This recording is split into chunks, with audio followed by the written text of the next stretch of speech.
Сайн байцгааны хүүхдүүдээ цайхан сургуулийн бага ангийн багш сайн жаргалын өнөөдөр бүгдээрээ Монгол ёс хүмүүст хичээлээрээ уулзцааж байна. Өнөөдрийн хичээлийн сэдэв ширүүн үг сэтгэл өвтгөн. Хүүхдүүдээ хичээл хаан сэдвийг тавиарай.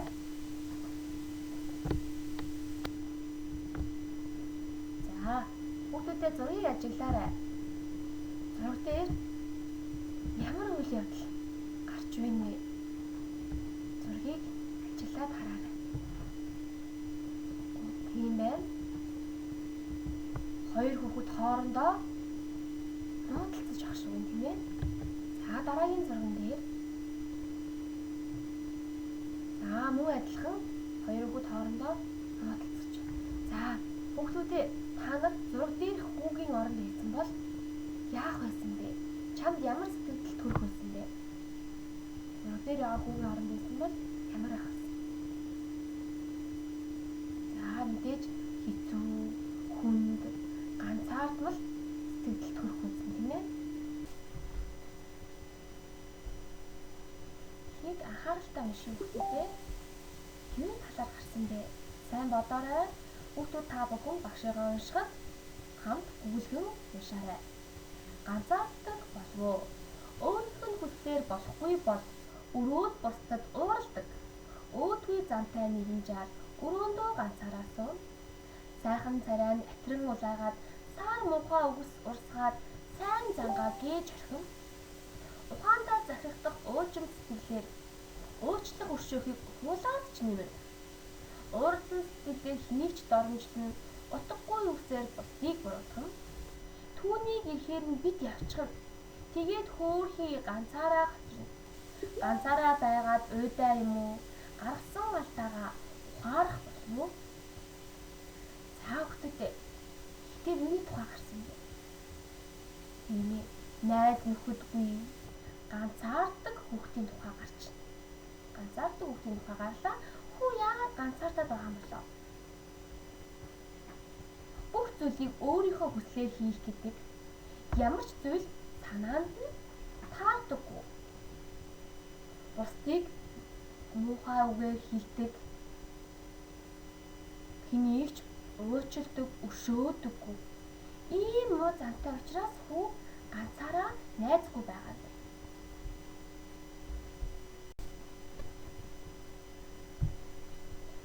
За хүүхдүүдээ асуултын дагуу бүгдээрээ ярилцгаая.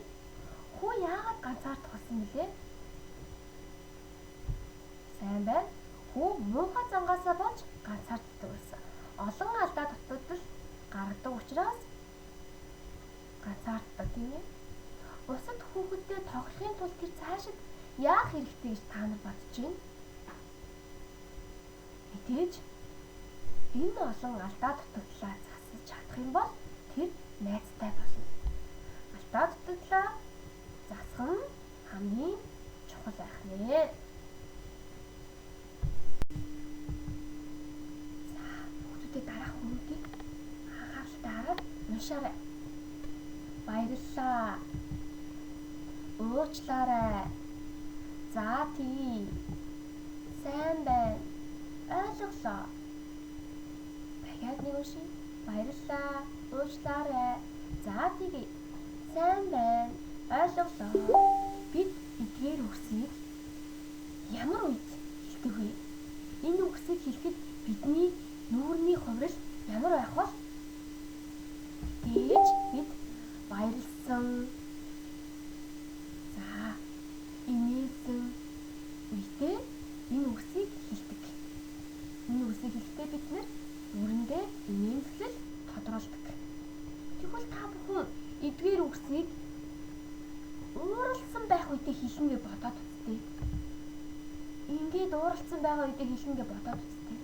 Болох болов уу? Болохгүй тийм ээ. Бид ууралсан байх үедээ харин бусдыг гомдоо хүгэл хэлдэг баг.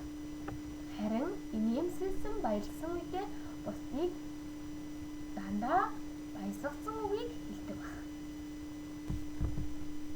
За. Охин юуны талаар бодож байгаа болоо? Та нар юу гэж бодож байна? Тухайн ганцаарддаг хүүгийн талаар бодсон. Ганцаарддаг хүү найзуудтай ямар юм болоо. Ширүүн үг хэлдэг байсан. Тэгвэл ширүүн үг гэж ямар үгийг хэлэх юм бол? За бүгдээрээ тэгвэл охинд хариулт өгье.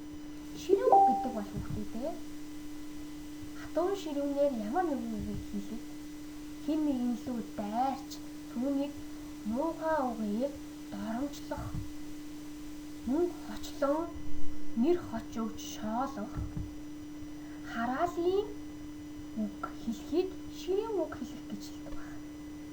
Ширүүн үг хэлэх гэж хэлдэг байна.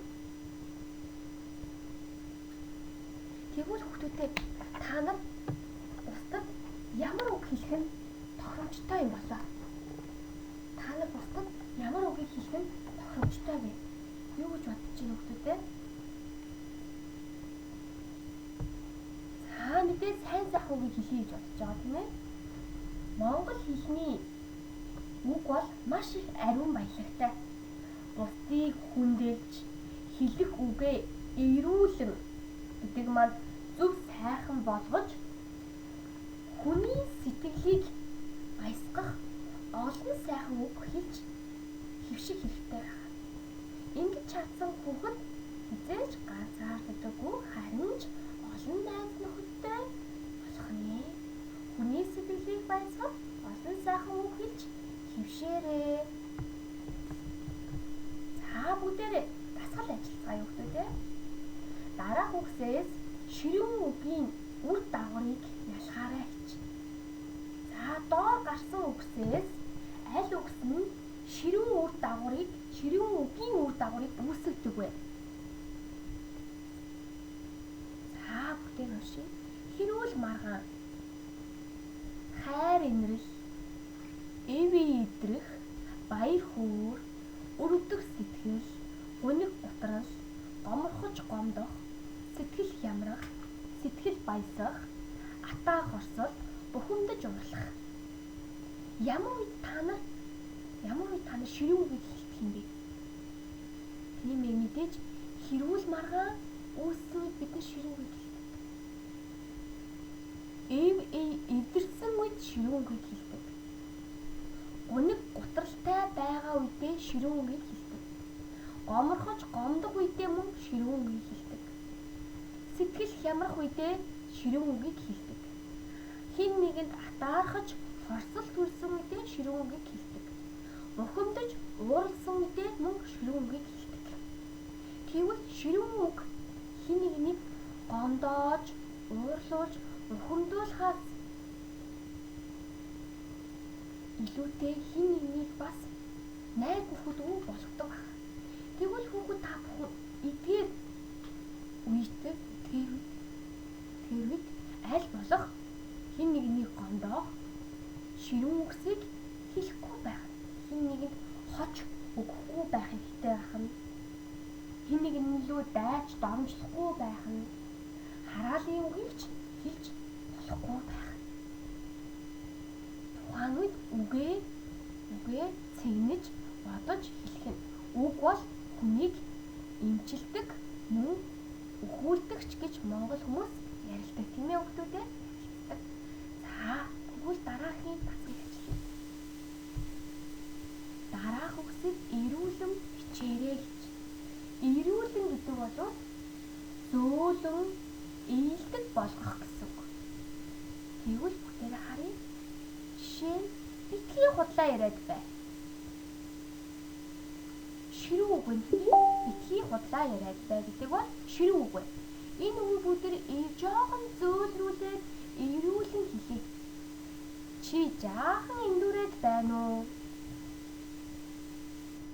Чи арай хэтрүүлээд байх шиг байна да гэж эрүүлэн хэлж болох нь. Дараагийн үгийг харъя. Холт. Хэн нэгэнд чи холт гэд хэлэх юм бол тухайн хүүхэд мэдээж гомдно тийм ээ. Тэгвэл бүгдээрээ энэ үгийг өөр ямар үгээр хэлж болох юм бэ? Арай ийдэг үгээр. Оо зүйтэй. Жохон зай тавиарай гэж хэлж болох юм. Чи дуугүй бай гэж хэлхийн орно жохон чимээгүй байгаарай. Дуугаа жохон намцгаарай гэж бас найзуудаа хэлж болох юм. Миний имийг өгөөч чи гэж ширүүн дуугаар хэлхийн оронд "Миний юмыг өгөөрэй. Би өөрийнхөө юмыг авах гэсэн юм" гэж ширүүнийг эрүүлэн зөөлөн хэлж болох юм байна. Та бүхэн найзуудаа ширүүн үг хэлж гомдоож байсан болвол одооноос эхлэн үгээ цэгнэж тухайн үгээр эрүүлэн зөөлөн хэлж сураарай хүүхдүүдээ. За өнөөдрийн хичээлдээ идэвхтэй оролцсон сурагч та бүхэндээ баярлалаа.